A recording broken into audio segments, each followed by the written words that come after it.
ظهر حزنا نور يشعم لنور درتو نور شرير منهر بريوتو أنهر لم ظهر خجايو حادو لم دنحت صفرو. Mes bien chers frères, le Shabbat n'a pas été établi comme une épreuve permettant un discernement entre la vie et la mort ou entre la justice et le péché, ainsi que d'autres préceptes par lesquels l'homme trouve la vie ou la mort s'il ne les observe pas. Non, le sabbat en son temps a été donné au peuple en vue du repos, car avec les hommes, les bêtes devaient cesser le travail.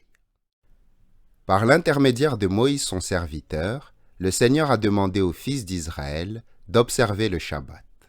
Il leur a dit, « Pendant 6 jours, tu feras ton ouvrage, mais le 7e jour est un sabbat, un jour de saint repos pour le Seigneur ton Dieu. » Il les a avertis, « Tu te reposeras, toi, ton serviteur, ta servante, tes bœufs et ton âne. » Et il a même ajouté, « Le mercenaire et l'étranger se reposeront également, ainsi que toute bête qui peine à ton service. » Le sabbat n'a donc pas été imposé comme les autres préceptes par lesquels l'homme peut vivre ou mourir.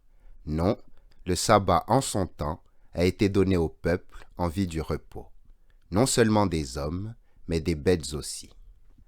Si le sabbat n'avait pas été institué pour le repos de tout être qui exerce un travail corporel, les créatures qui ne travaillent pas auraient dû, dès l'origine, elles aussi, observer le sabbat afin d'être justifiées. Au contraire, nous voyons sans répit le soleil s'avancer, la lune parcourir son orbite, les étoiles poursuivre leur course, les vents souffler, les nuages voguer dans le ciel, les oiseaux voler, les ruisseaux sortir des sources, les vagues s'agiter, les éclairs tomber et illuminer la création, le tonnerre éclater violemment en son temps, les arbres porter leurs fruits, et chaque créature grandir et se fortifier.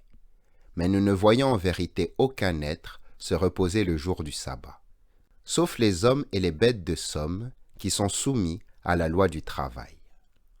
À aucun des justes de l'Ancien Testament, le sabbat n'a été donné pour qu'il y trouve la vie. Mais la fidélité au sabbat a été prescrite afin que se reposent serviteurs, servantes, mercenaires, étrangers, bêtes de somme, et afin que puissent se refaire ceux qui sont accablés par leur travail.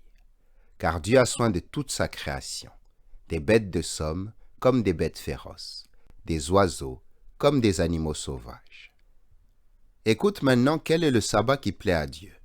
Le prophète Isaïe l'a dit, « Donnez du repos à ceux qui sont accablés. » Et ailleurs, ceux qui gardent le sabbat sans le profaner, ce sont ceux qui sont réconfortés par mon alliance et qui choisissent ce qui me plaît. Le sabbat n'est donc d'aucun profit pour les méchants, les assassins et les voleurs. Mais ceux qui choisissent ce qui plaît à Dieu et gardent leurs mains du mal, en ceux-là, Dieu habite.